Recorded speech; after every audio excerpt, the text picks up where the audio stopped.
Today I'm going to explain to you how you can embed an Edpuzzle video in your class. Whether you want it to have interactive questions or not, this is the best way to do it in Blackboard Ultra. So when you're ready to place it, you're going to hit this plus button like you would for any course content. Then you're going to go to Content Market and scroll down until you see the Edpuzzle box. There are two ways to add Edpuzzle into Blackboard. You can just click this big box, but it's only going to link them to your generic Edpuzzle page, not a specific video, and it doesn't always work well. Instead, what you want to do is make sure you hit this plus button right here, and it's going to pop in this link that just says Edpuzzle and will automatically hide it from students.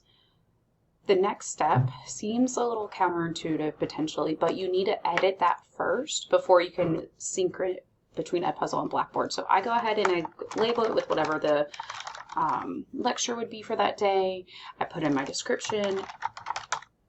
I will note that it's a really good practice to put in for your students roughly how long the video is going to be, so that way they know if they have time to start it now or if they need to allow for more time later. So I typically say this video, tell them how long it is about whatever. And then you also should give them a heads up. There are questions throughout to answer and submit. Again, this is about being transparent with your students and letting them know what to kind of expect and how to prepare. The other really important thing you have to do with Edpuzzle is click this box that says create gradebook entry for this item. When you create that, you can choose to put it at a maximum of 0 of like no points. You can put it a category that you don't use in your weighted thing, so it doesn't weighted grade, so it doesn't impact that.